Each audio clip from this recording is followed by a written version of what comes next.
I never told my in-laws I own a $2.1 billion empire. They still treated me like I was nothing. So, they invited me to Thanksgiving dinner to make me sign away my marriage to prove I married their daughter for money. I let them finish every word. But the moment I slid the folder across the table, before I tell you what I put on that table instead of my signature, tell me where you're watching from in the comments. Grab a warm cup of coffee, sit down, and listen to the whole story. The drive up to the Holloway estate always felt like crossing an invisible border into a country where I didn't speak the language. It was a cold, bitter November evening in Connecticut. The trees were stripped bare, looking like jagged black veins against the fading purple sky. My wife, Chloe, sat in the passenger seat of my SUV, staring out the window. She had been quiet for the entire 2-hour drive from the city. I thought it was just the usual holiday stress. You know how it is when you're heading to the in-laws for Thanksgiving. You mentally prepare yourself for the subtle digs, the passive-aggressive comments about your career, the fake smiles. But this was different. The silence in the car was heavy, thick, and suffocating. I reached over and put my hand on her knee. "Hey," I said softly, "it's just dinner. We'll be in and out. 2 hours tops, and then we go back home." She flinched slightly, barely turning her head.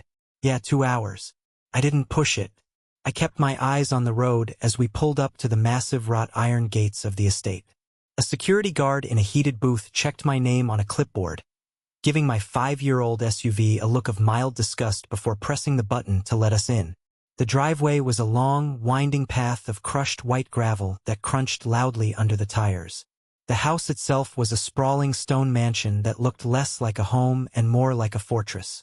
It had been in David Holloway's family for 3 generations. It was the kind of house that demanded you wipe your feet and lower your voice. When we walked through the heavy oak front doors, the smell of roasted turkey, sage stuffing, and expensive floor wax hit me. Eleanor, my mother-in-law, was waiting in the grand foyer. She was wearing a tailored wool dress that probably cost more than my first car. She didn't hug me. She never hugged me. She offered a stiff practice smile and extended a hand covered in rings. "Matthew," she said, her voice smooth and perfectly modulated. "You made it and you wore the blue suit. How dependable." "Happy Thanksgiving, Eleanor," I replied, ignoring the jab. I handed my coat to a woman in a black uniform whom I had never met before. David, my father-in-law, walked into the foyer holding a glass of amber liquid. He was a tall, imposing man who had made his fortune in commercial real estate. He carried himself with the absolute certainty of a man who had never been told no in his entire life. "Matt," he grunted, giving me a quick, firm handshake that was designed to test my grip. "Traffic bad?" "Not too bad," I said. Elijah, my brother-in-law, appeared behind David. Elijah was the golden boy. He had the Ivy League degree, the perfect hair, and a high job in wealth management. He looked at me with a smirk that he had spent his entire life perfecting. "Hey, Matty. See, you're still driving that old tank. Good for you, man. Carbon footprint and all that." I forced a smile. "It gets me from A to B, Elijah." We moved into the formal dining room. The table was easily 20 feet long, covered in a crisp white linen tablecloth, sterling silver cutlery, and crystal glasses that caught the light from the massive chandelier above. There were only 6 of us dining, but they had set the table as if they were expecting royalty. We took our seats. I was seated next to Chloe, directly across from Elijah. David sat at the head of the table with Eleanor at the other end. There was a 6th man at the table sitting quietly to David's right. I recognized him vaguely, Samuel. He was the family's senior financial advisor and occasionally their lawyer for private matters. The staff brought out the food. The turkey was perfectly carved. The sides were arranged in ornate silver bowls, but nobody was eating. David picked up his wine glass, took a slow sip and set it down. The clink of the crystal against the table sounded like a gunshot in the quiet room. "Before we begin," David said, his voice echoing slightly in the large room, "there is a matter of family business we need to attend to." He nodded to Samuel. The advisor reached down into his leather briefcase and pulled out a thick stack of papers. He placed them on the table and slid them precisely across the linen until they stopped right next to my plate of cranberry sauce. I looked down. The document was printed on heavy cream-colored stock paper. The title typed in bold black letters read Postnuptial Asset Protection and Waiver Agreement. I stared at it for a long second, my brain trying to process what I was looking at. I looked up at David. What is this? Eleanor folded her hands neatly in her lap. That was the thing about Eleanor. She never raised her voice. She didn't need to. She had spent 60 years perfecting the kind of calm that made you feel the floor shifting beneath your feet. It's exactly what it looks like, Matthew. Eleanor said quietly. It's a safeguard.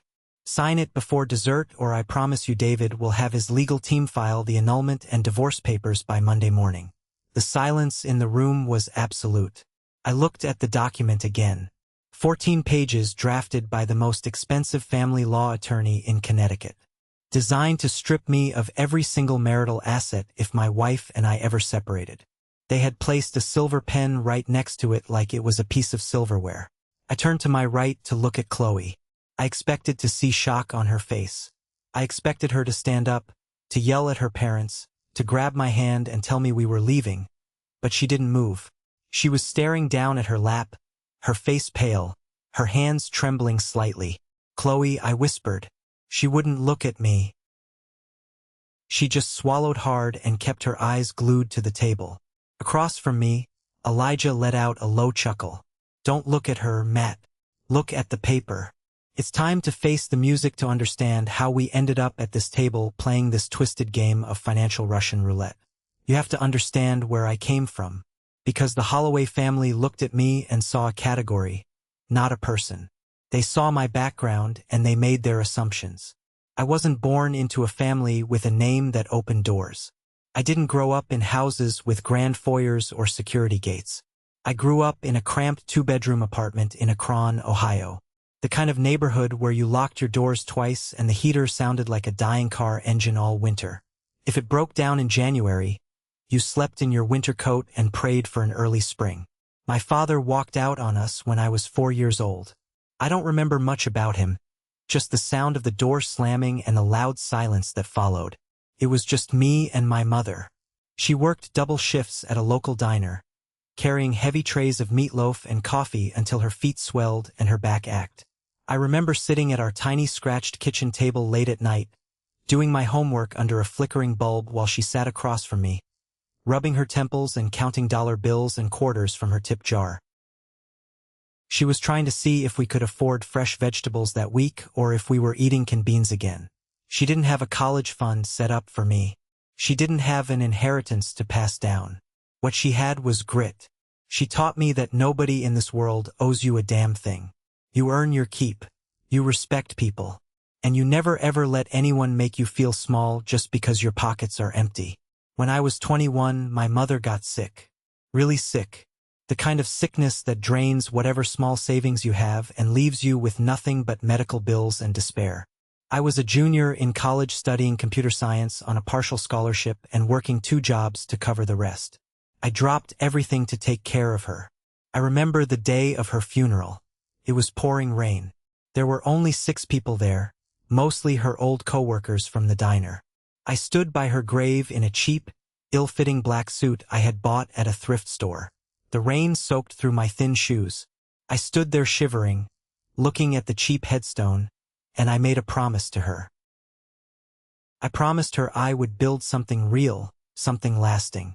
I promised that I would never be helpless again, and I would never let anyone look down on the blood and sweat she had poured into raising me. After the funeral, I didn't go back to working regular jobs. I went into a dark, cramped computer lab at the university and I started coding. I founded Vera Systems when I was 24. I didn't have venture capital backing. I didn't have rich friends. I built the back-end infrastructure for data processing out of a rented garage for 3 solid years. I lived on a salary of absolutely zero. Every single penny I made went straight back into the servers. I ate ramen noodles. I slept on a mattress on the floor.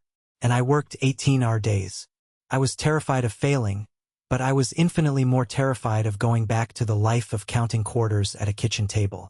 Slowly, quietly, the company began to grow. By the time I was 30, Veer had become a monster. We weren't a flashy consumer app. We built the secure back-end systems that major financial institutions relied on to process millions of transactions a day. If you swiped a premium credit card or if a bank approved a massive commercial loan, there was a very high probability that my software was routing the data. But I made a deliberate choice early on to stay out of the spotlight. I structured the holding company with layers of LLCs and shell corporations. I didn't want my face on the cover of magazines. I didn't care about the fame. I just wanted the security. I kept driving my old SUV because I liked it. I wore plain clothes because they were comfortable. I didn't need to wear a Rolex to know what time it was. That was the man I was when I met Chloe at a technology conference in Chicago. She was attending with some friends. She was beautiful. Yes, but she also seemed incredibly grounded. She laughed easily. She didn't ask what I did for a living within the first 5 minutes of meeting me. When I took her out for our first date to a small, loud pizza place instead of a 5-star restaurant, she didn't complain. She actually ate the pizza with her hands and got sauce on her chin. For a guy who spent his life analyzing complex data structures, she felt like a breath of fresh air, a variable I wanted in my life permanently. I knew she came from money. You can tell by the way people carry themselves, the way they assume the world will just automatically accommodate them. But I didn't care. I loved her. Then came the welcome dinner. 2 weeks after I proposed to Chloe, she brought me to Connecticut to officially meet the whole family. I knew it was going to be an audition, but I had no idea the verdict had been decided before I even walked through the door. I remember walking into that same grand foyer 3 years ago. Eleanor looked me up and down. Her eyes scanned my off-theric suit, my scuffed dress shoes, the calluses on my hands. I could see the exact moment she categorized me.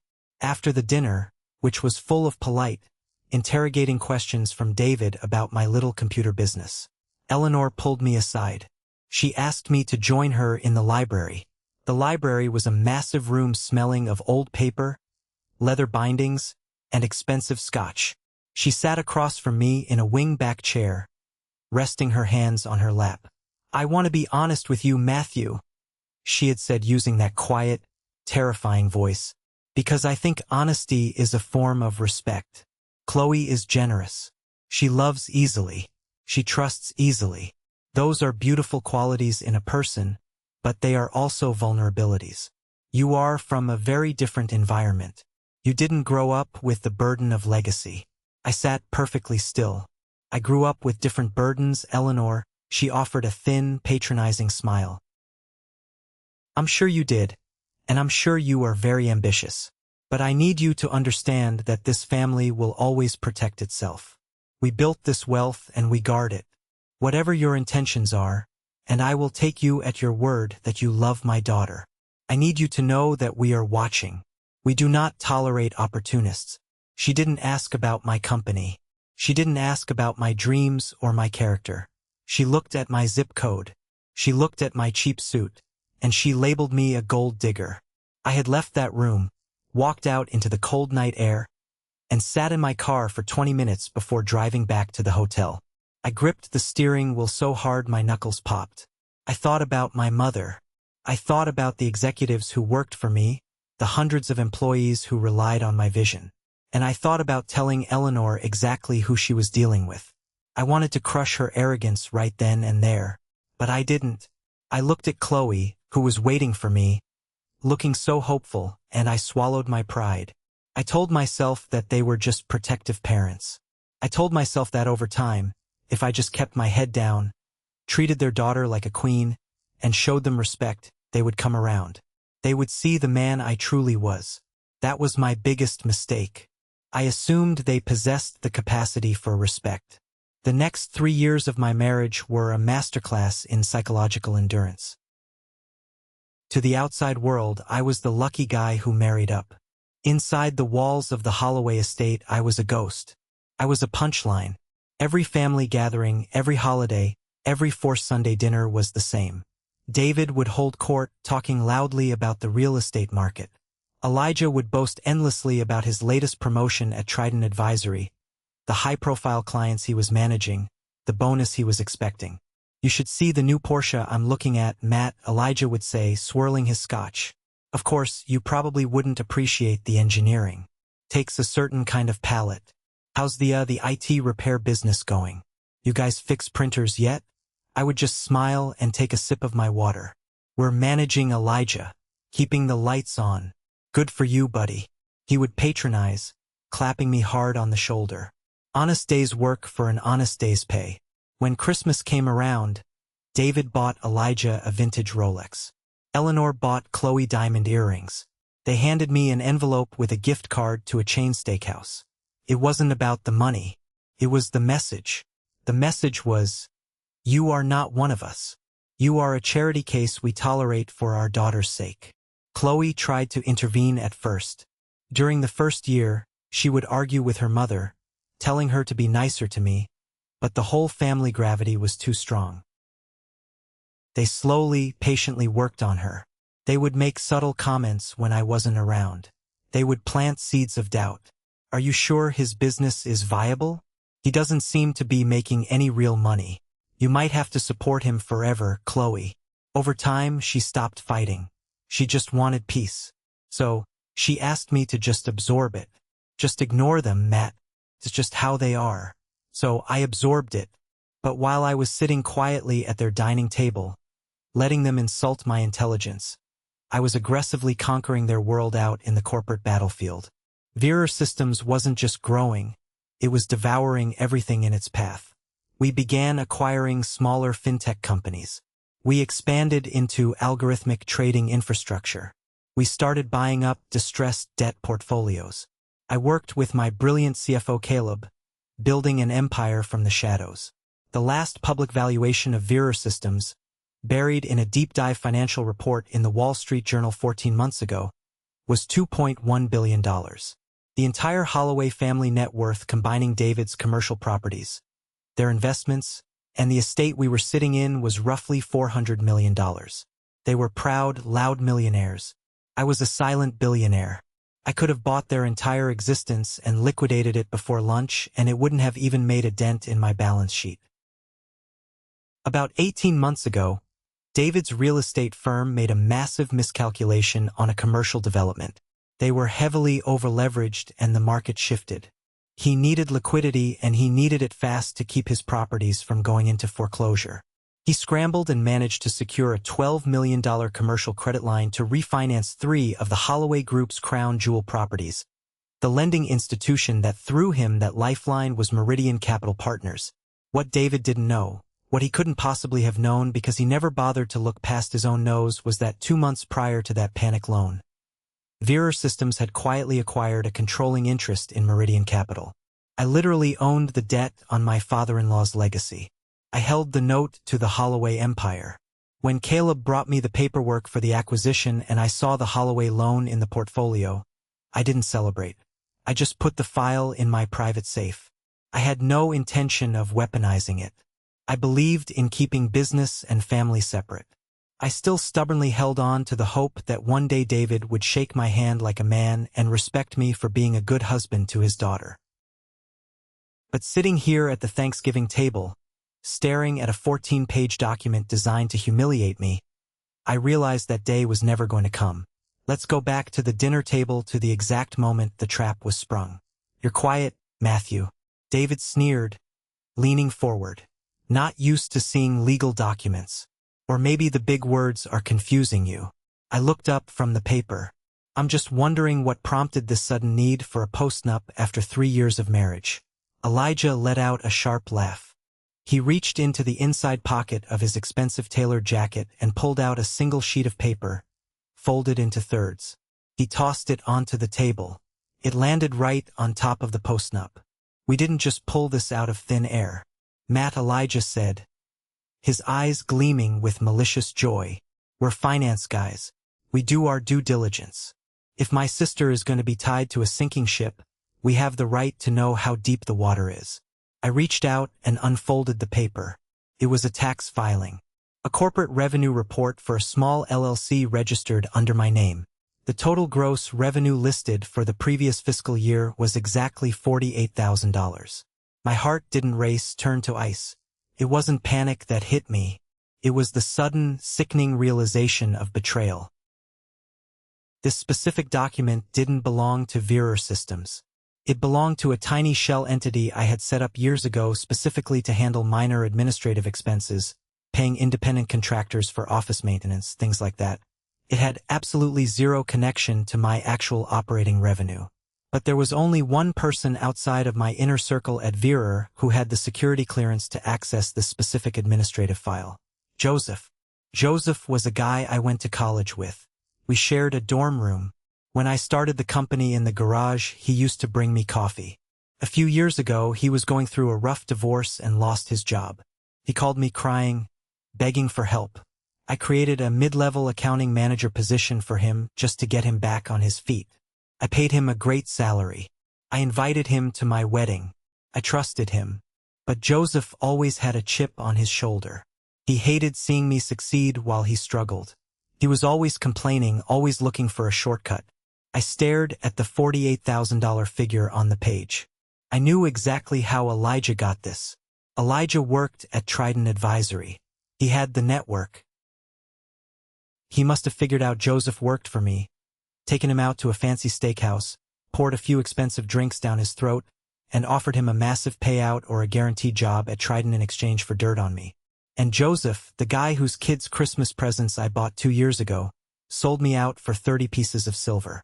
He handed Elijah the one document out of thousands that made me look like a complete miserable failure. $48,000, Elijah said, savoring every single syllable.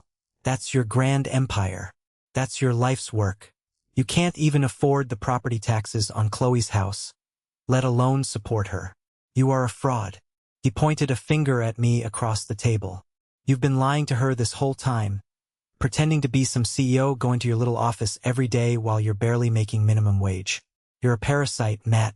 The betrayal burned the back of my throat like cheap toxic whiskey. I looked at the red stamp on the paper. Joseph's signature was right there at the bottom. We're not doing this to be cruel, Eleanor interjected, her voice dripping with fake sympathy. She reached for her wine glass. We are simply protecting Chloe's future. You came into this marriage with nothing. We want absolute clarity on what leaves with you when you eventually decide this lifestyle is too much pressure for you. They had orchestrated this entire night down to the minute. They bought the information from a trader. They drafted the legal papers. They set the table and they waited until I was sitting in their house eating their food to spring the trap. They didn't just want a legal guarantee. They wanted a public execution of my dignity. David cleared his throat and nodded to Samuel again. The financial advisor adjusted his glasses. He didn't look at me. He looked at his notes. He was just a mercenary doing his job. Matthew Samuel began, his tone perfectly flat and professional. The terms of this postnuptial agreement are quite standard for a family of this caliber, especially when there is a severe disparity in income and assets. Should the marriage dissolve for any reason, you will waive all rights to alimony or spousal support. You will waive any claim to properties, vehicles, or assets acquired during the marriage as it is presumed they were purchased using Holloway funds or Chloe's trust. He flipped a page. Furthermore, there is a stipulation regarding future dependents. In the event of a divorce, you agree to waive any claim to seek child custody that would require the Holloway family to provide housing or financial maintenance for you. And finally, any future business ventures you attempt to start will be entirely separate from Chloe's assets. In exchange for your signature today, the family is willing to offer a one-time severance payment of $50,000 to help you transition out of the marriage. $50,000. I let that number hang in the air. They were trying to buy me off like a problematic low-level employee. They were handing me a check that was barely a fraction of what I tipped my private pilots and telling me to walk away from my wife. Think of it as a fresh start, David said, leaning back in his chair, thoroughly enjoying himself. You take the money, you sign the paper, and you stay married to my daughter under our rules. You live quietly or you refuse. You pack your bags tonight and my lawyers will drag you through a divorce so grueling, so humiliating you'll be paying legal fees for the next 20 years. You won't have a dime left to your name. I felt a tight, suffocating, not forming in my chest. The sheer, unadulterated arrogance of it all. They weren't just asking for financial protection. They were demanding complete submission. They wanted me to admit I was inferior. They wanted me on a leash, grateful for the scraps they threw me. You've been living in our world for 3 years, Elijah chimed in, leaning forward. Eating our food, taking our vacations, sitting on our furniture. It's time to pay the toll, Maddie. Just sign the damn paper. I looked at the document again, the heavy paper, the aggressive legal jargon. It wasn't a contract. It was a declaration of war. And they thought they were bombing an unarmed village. The room fell quiet again. I hadn't spoken a single word since Elijah threw the tax return on the table. My silence seemed to agitate Eleanor. She liked people to react. She liked to see the panic in their eyes, the tears, the begging, so she could comfort them with her fake grace and assert her dominance. My stillness was unnerving her. Matthew, she said, her voice dropping an octave, taking on a much sharper edge. The mask of the polite society matron was slipping. Don't make this harder than it has to be. Look around you. Look at this house. Look at us. You don't belong here. You never did. I finally looked up from the table, meeting her cold, calculating gray eyes. We tried to be accommodating, she continued, folding her arms across her chest. We really did. We invited you into our home, but a tiger doesn't change its stripes. You were raised in a different environment, a desperate one. People from your background, they see wealth and they cling to it like a life raft. It's basic survival instinct. I don't even blame you for trying to secure a bag. She paused, making sure the entire table was listening, making sure every word landed precisely where she wanted it to. But you have to understand reality. We are not a charity. Your mother, rest her soul, did the best she could. I'm sure slinging hash at a diner is hard work. But she raised a man who looks for shortcuts. We build legacies. You look for handouts. Sign the paper. The air left my lungs. The blood in my veins stopped moving. She brought my mother into this. She used the woman who worked herself into an early grave. The woman who had more dignity, more honor, and more strength in her worn-out work shoes than Eleanor Holloway had in her entire miserable, privileged body as a punchline to justify her snobbery. My hands resting out of sight under the table, curled into tight fists. My nails dug into my palms so hard I could feel the skin breaking. A cold, absolute fury settled over me. It wasn't the hot, messy, screaming anger of a young man. It was the freezing, calculated, terrifying rage of a predator that had just been unleashed. I looked at David. I looked at Elijah. I looked at Eleanor. I memorized the smug, victorious satisfaction on their faces. I wanted to remember exactly how they looked in this moment of perceived victory because I was about to wipe it off their faces forever. I was going to burn their little kingdom to the ground. But before I detonated the bomb, I needed to know one last thing. The only thing that actually mattered in this entire nightmare. I slowly turned my head and looked at Chloe, my wife, the woman I had promised to protect, the woman I had quietly built a massive empire for, hoping one day to surprise her with a life where she would never have to answer to her controlling parents again. She was still staring at her plate. Her shoulders were tense, pulled up toward her ears. She looked incredibly small. Chloe, I said. My voice was raspy, barely above a whisper, but it cut through the heavy silence of the dining room like a gunshot. She flinched violently. Did you know about this? I asked. She slowly raised her head.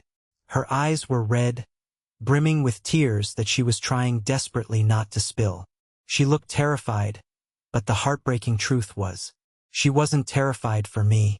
She was terrified of the conflict. She was terrified of her father's wrath.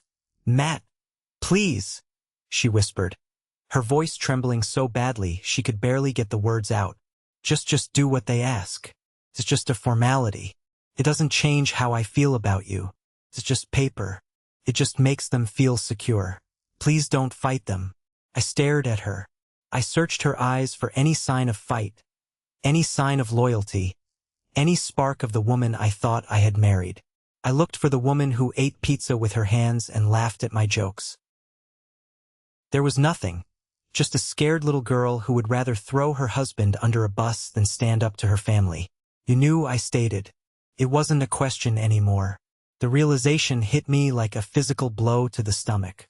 They planned this whole ambush. They dug into my life. They bribed my friend. They insulted my dead mother. And you sat there in the car with me for 2 hours today, holding my hand, knowing exactly what was waiting for me. I tried to stop them. She sobbed, a tear finally escaping and rolling down her cheek. She reached out her hand to touch my arm. I pulled my arm away instantly. Her touch felt toxic, felt like a lie. But you didn't stop them, I said, my voice completely hollow. That was it. That was the bottom of the abyss. The crushing, suffocating weight of realizing that the past 3 years of my life were a complete illusion.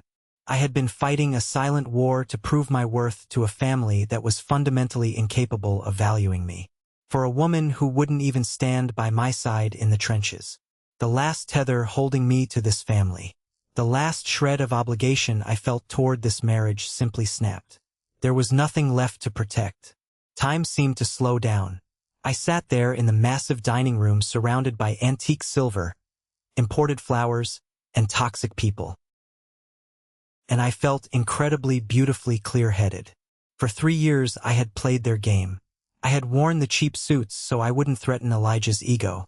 I had smiled at David's insults. I had let Eleanor treat me like the help. I did it because I believed that being the bigger person meant absorbing the blows. I believed that my massive success didn't need to be weaponized. I believed that real power was quiet. But looking at Chloe's tear-stained face, looking at Elijah's sneering grin, looking at Eleanor's cold eyes, I realized a fundamental truth about the world. Some people do not respect humility. They only respect power if you let them treat you like a doormat. They will wipe their dirty feet on you every single day of your life. They thought they had done their due diligence. They thought that $48,000 fake tax return was the smoking gun that proved I was a loser. They were so blinded by their own arrogance, so convinced of their own genetic superiority that they never bothered to look 1 inch deeper. They never asked the right questions. They wanted a gold digger. Fine. I would show them exactly what money looked like. I took a deep breath. The suffocating feeling in my chest evaporated. It was replaced by a strange buzzing calm energy. I wasn't the poor kid from Akron anymore. I wasn't the pathetic charity case son-in-law. I was the CEO and majority shareholder of Vera Systems. I was the man who moved millions of dollars before he drank his morning coffee. And I was about to tear this family's false reality down to the studs. I reached out for my crystal water glass. I took a slow, deliberate sip. Then I set it down perfectly in the center of the coaster. Every eye at the table was glued to me. They were waiting for me to break. They were waiting for the apologies, the begging, the tears, or the angry, impotent outburst of a defeated man. I gave them nothing. I reached out and picked up the heavy silver pen lying next to the contract. David smiled, a broad, ugly smile of triumph. He assumed he had won. Eleanor relaxed her rigid posture, sinking back into her chair. Elijah actually let out a short victorious laugh and picked up his wine glass for a toast. I looked at the pen in my hand. It was beautiful, perfectly balanced, heavy. I looked at the signature line on the 14th page of the contract, right next to where Samuel had placed a yellow sticky note that said, "Sign here." Then, very calmly, without breaking eye contact with David, I tossed the pen across the table. It flew through the air and clattered violently against Elijah's wine glass with a sharp ringing sound before spinning off the table and hitting the hardwood floor. "I'm not signing it," I said. My voice wasn't loud. I didn't yell, but it possessed a weight, a heavy, unyielding gravity that instantly froze the room. David's triumphant smile vanished instantly. He leaned forward, gripping the edge of the table, his face flushing a deep, angry red. "Excuse me, I don't think you understand your position here. Boy, you do not have leverage. You sign that paper right now, or you are out on the street tonight with nothing but the clothes on your back." "I understand my position perfectly, David," I replied, holding his furious gaze without blinking. I understand exactly where I sit at this table. The problem is none of you have a damn clue who you're sitting across from. Oh please. Eleanor scoffed, rolling her eyes in exaggerated disgust. Spare us the wounded pride act, Matthew. It's tiresome. We caught you. Just accept it. You brought my mother into this. I said, my voice dropping to a dangerous lethal register. You called me a parasite. You put a fake dollar amount on my worth and used it to threaten my marriage. I stood up slowly. The heavy wooden chair scraped loudly against the floor. I didn't slouch. I stood at my full height, looking down at them. You want a divorce? I asked, looking directly down at David. You want to file the papers on Monday morning? Save your expensive lawyer the billable hours. I'll file them myself.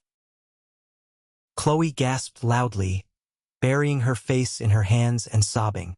You're a fool, David spat, his voice shaking with rage. You're walking away with absolutely nothing. You'll be ruined, David.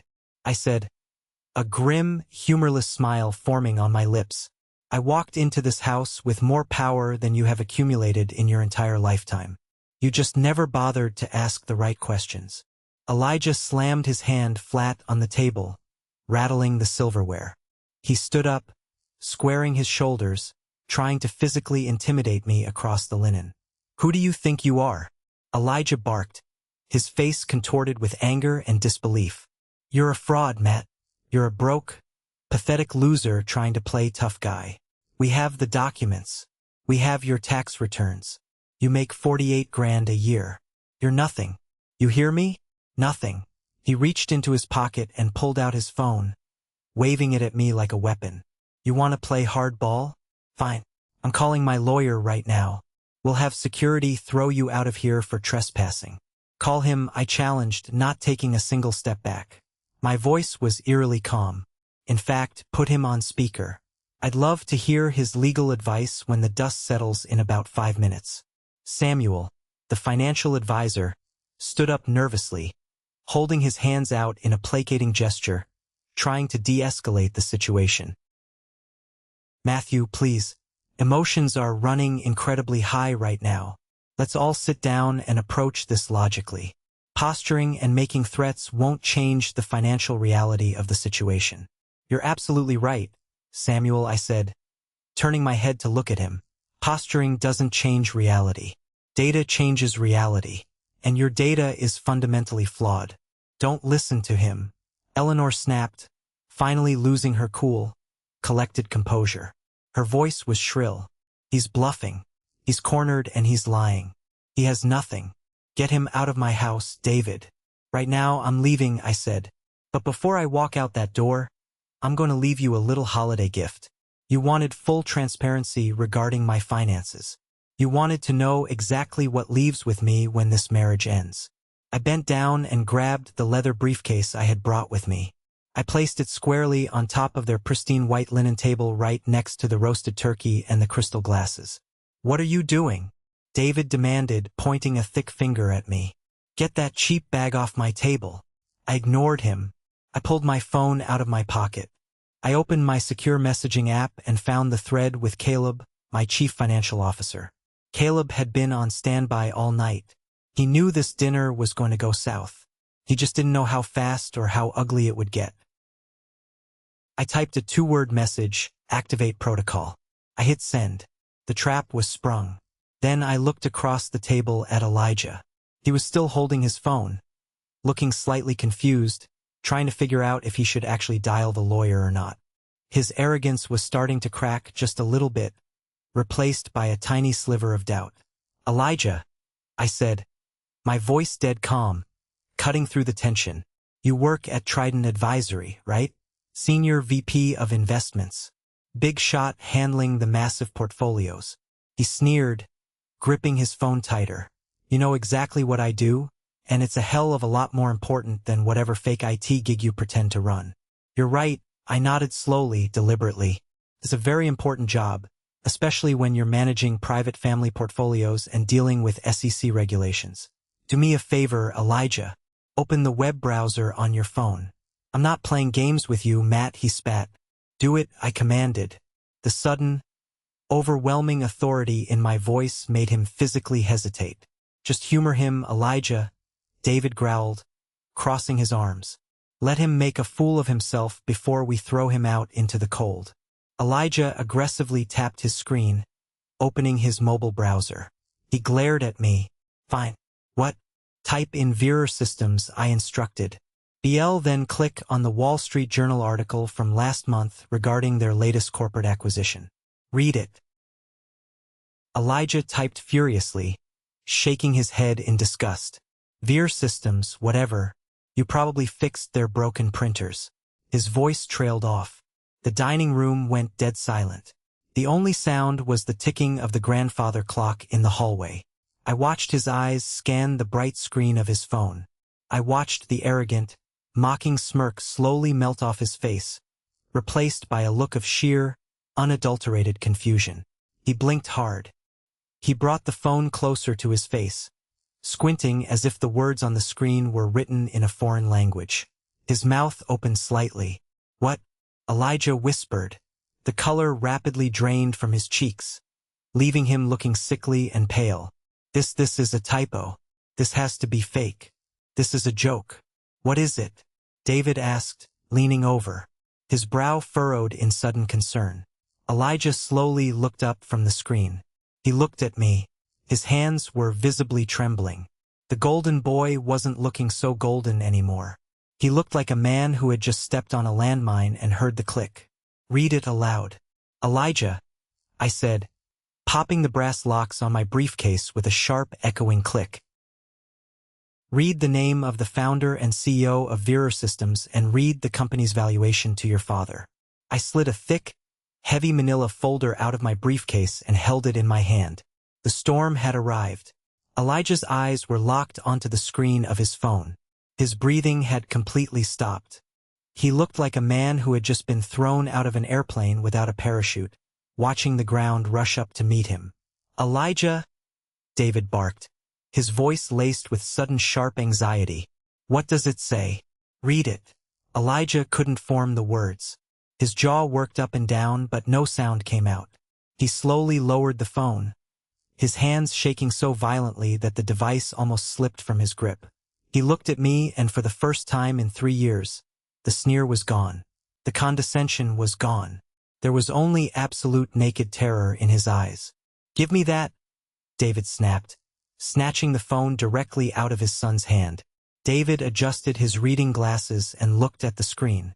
I watched the exact moment his reality shattered. It was fascinating. It didn't happen all at once. First, his brow furrowed in annoyance. Then his eyes widened. Then the color drained out of his face, starting from his neck and moving upward until he looked like a wax figure. This is David started, his voice cracking. He cleared his throat and tried again.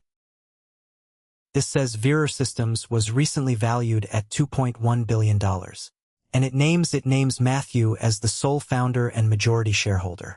Eleanor let out a sharp, dismissive laugh. It sounded brittle and panicked. Don't be ridiculous, David. It's a mistake. It's hypo, or he paid someone to put that on the internet. Anyone can make a fake website. This the Wall Street Journal. Eleanor, David whispered, staring at the screen. He looked up at me, his eyes wide and completely lost. How is this possible? I founded Vera when I was 24. I said, my voice steady and completely devoid of emotion. The $48,000 on the tax return your son bought from my former employee belongs to a shell entity. I use it to pay the landscaping company that MS the lawn at our corporate office. It has absolutely nothing to do with the operating company. I picked up the postnuptial agreement they had placed in front of me and held it up. I understand why you had this drawn up, I said, looking right into David's eyes. You thought you were protecting your family. You thought the math was simple. You thought I was a guy who had everything to gain and absolutely nothing to offer. You looked at my cheap suit and my old car, and you made a calculation. I dropped the heavy paper back onto the table. It landed with a dull thud. But your math was wrong, I continued. Your total family net worth, including this house, your investments, and your commercial real estate holdings, is roughly $400 million. That is a respectable number. But in my world, David, for 100 million is a rounding error. The room was so quiet you could hear the hum of the refrigerator in the kitchen down the hall. Chloe was staring at me, her mouth slightly open, tears frozen on her cheeks. She looked at me like I was a complete stranger. And in that moment, I was the submissive, quiet husband was dead. "This is a trick," Elijah suddenly shouted, slamming his hands on the table. He was trying to claw back his authority, but his voice was shrill and desperate. "You're running a Ponzi scheme. You're going to jail. Nobody makes that kind of money without leaving a trail. I work in finance, Matt. I know how this works." "You do work in finance, Elijah." I agreed calmly. I reached into the manila folder I had pulled from my briefcase. I slid a single crisp document across the table toward him. "Which brings me to my next point." Elijah looked down at the paper. 18 months ago, I said, shifting my gaze back to David. "Your real estate firm took out a $12 million commercial credit line to refinance 3 of your major properties. The lending institution you used was Meridian Capital Partners." David swallowed hard. He nodded slowly. "Yes, we did." "So what?" "In November of last year," I said, "I acquired a controlling interest in Meridian Capital. That means as of that acquisition, I hold the note on your credit line."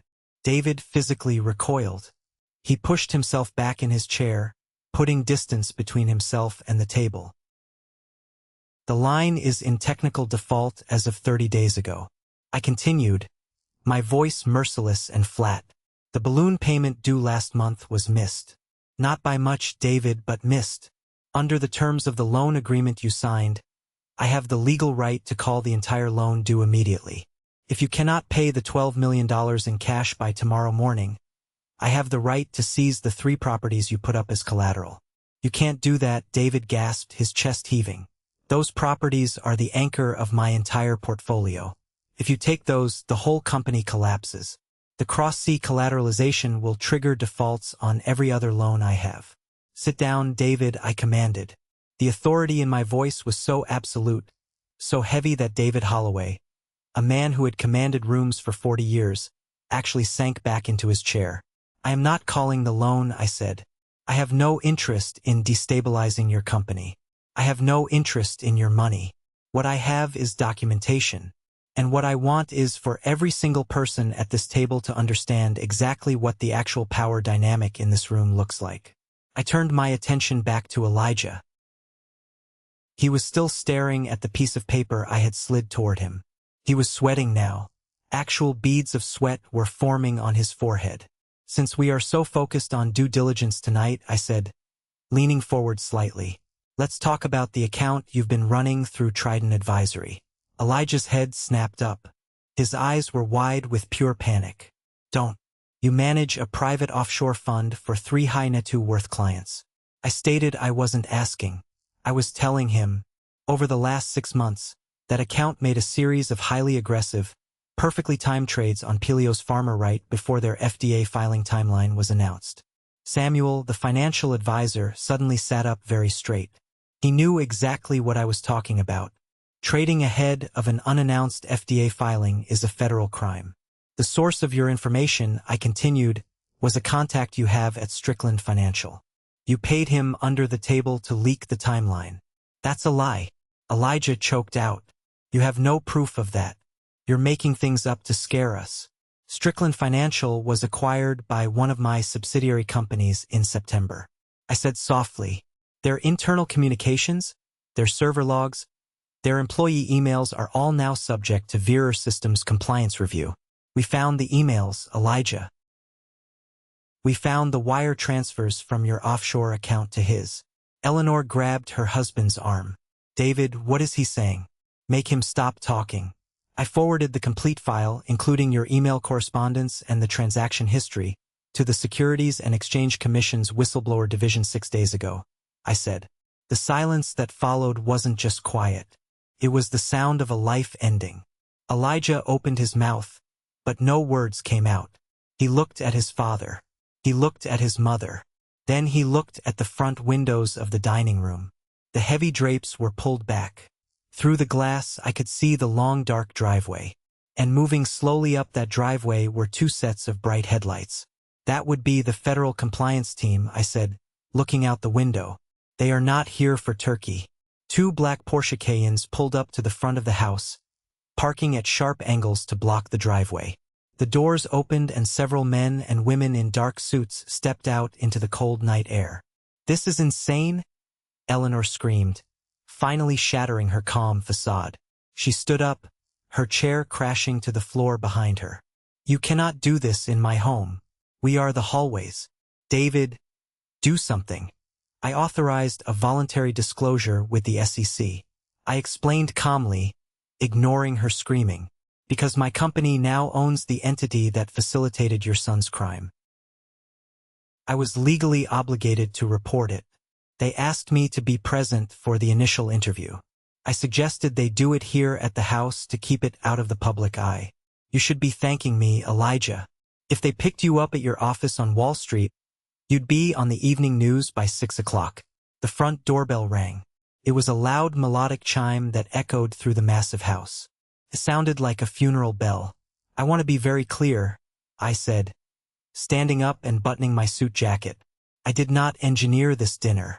I did not arrange for any of this to happen tonight. You called me here.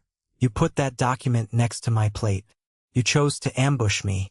You chose to insult my mother. I just came prepared." David put his face in his hands. He looked like he had aged 20 years in 20 minutes. Samuel, the advisor, was quickly packing his briefcase, desperate to get out of the blast radius. The housekeeper walked nervously into the dining room. "Mr. Holloway, there are some federal agents at the door. They say they have a warrant for Elijah. Let them in." I told her. Elijah didn't run. He didn't fight. He just sat there staring at the table, completely broken. The Golden Boy's entire life was over. He was looking at years in federal prison, the total destruction of his career, and the ruin of his reputation. All because he thought he was smarter than everyone else. All because he thought he could crush a guy from Akron just for fun. Agent Carter, a tall man in a dark overcoat, walked into the dining room holding a badge. Two other agents flanked him. "Elijah Holloway?" Carter asked. Elijah slowly stood up. He didn't say a word. The agents moved in, turned him around, and placed him in handcuffs right there in the formal dining room. The metal clicked loudly. Eleanor rushed forward, grabbing Agent Carter's arm. "You can't take him. He's a good boy. This is a misunderstanding. My husband knows the governor." "Ma'am, please step back," Carter said firmly, gently pushing her away. He looked over at me and gave a brief professional nod. I nodded back. They marched Elijah out of the room. Eleanor collapsed onto the floor, sobbing hysterically, burying her face in her hands. David just sat at the table, staring blankly at the wall. His empire was entirely at my mercy. His son was going to prison and his pride was completely shattered. I picked up my briefcase. Chloe suddenly jumped up from her chair and ran around the table. She grabbed my arm, her fingers digging into my jacket. Her face was stained with makeup and tears. "Matt!" she cried, her voice desperate. "Matt, please, we can fix this.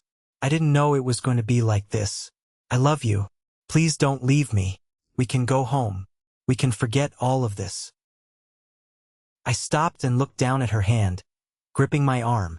Then I looked into her eyes. "You didn't know it was going to be like this?" I asked softly. "You knew they were going to humiliate me. You knew they were going to force me to sign away my rights. You just didn't know I could fight back. You're not sorry they did it, Chloe. You're just sorry they lost." "No," she sobbed, shaking her head violently. "That's not true. I was just scared. You know my father. You know how he is." "I do know how he is," I said. "And I know how you are.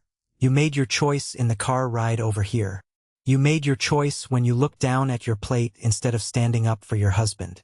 I reached over and gently but firmly peeled her fingers off my jacket. "I never hid from you," I said to her. And then I looked at David and Eleanor. "I never hid from any of you.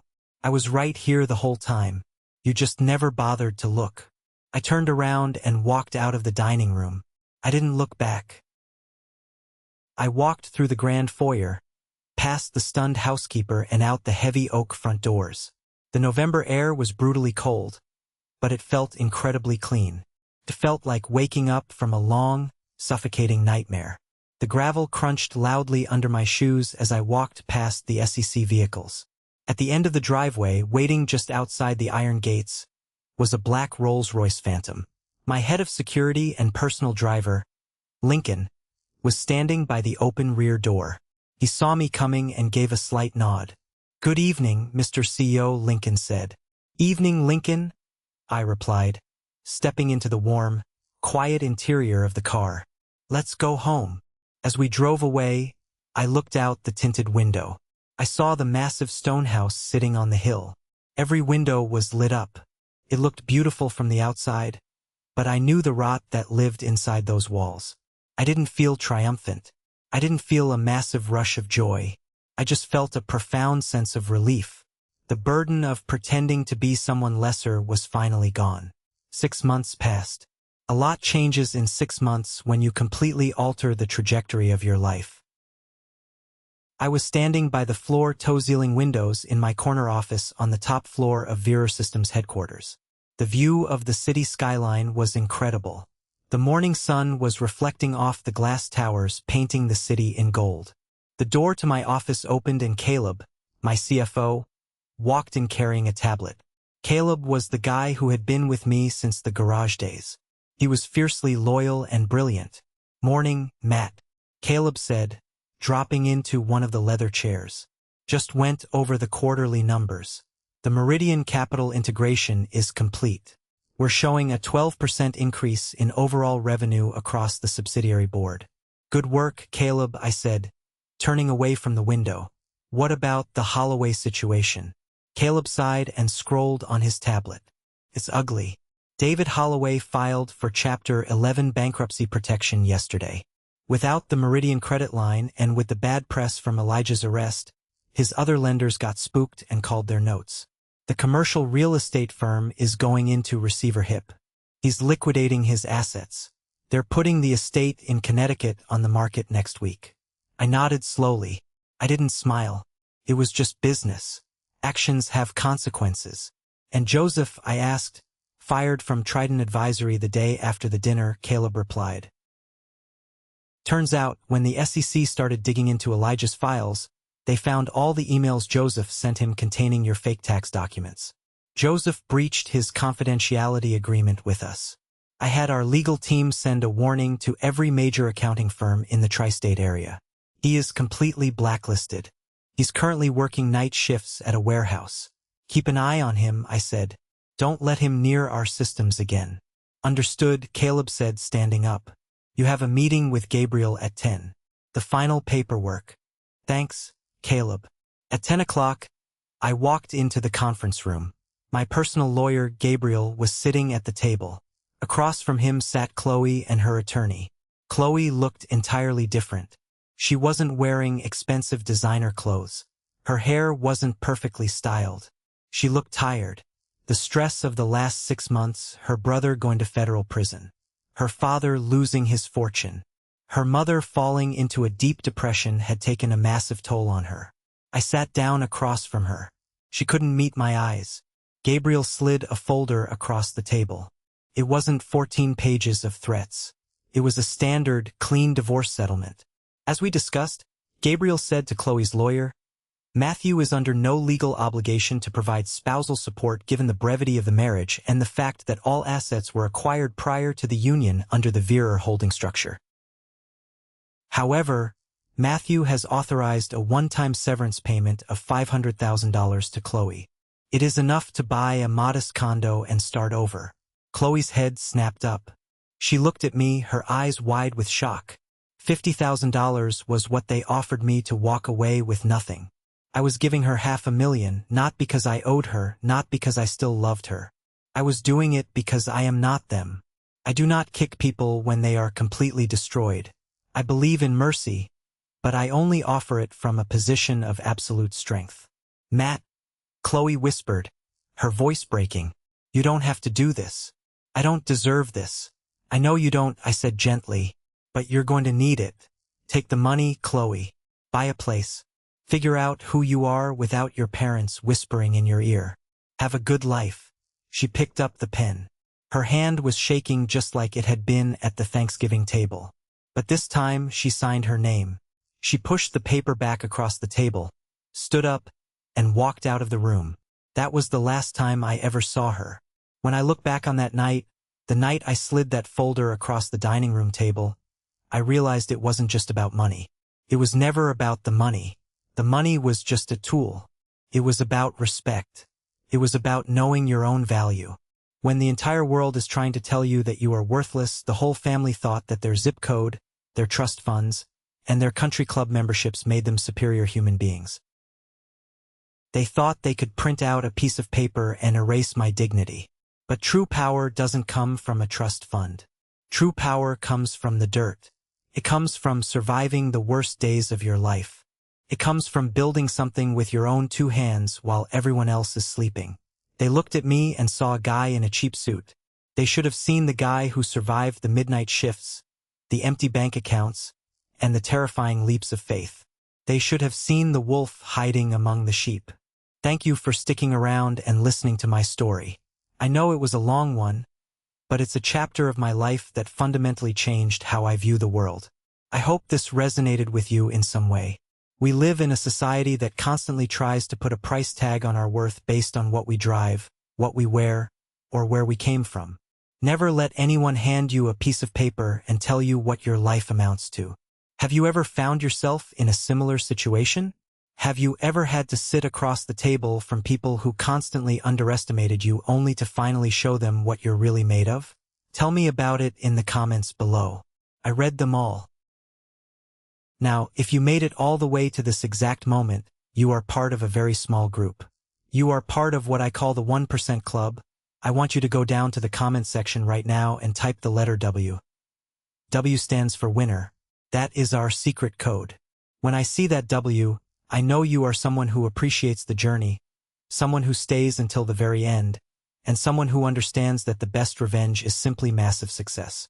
If you enjoyed this story, please hit that like button and make sure you follow the channel.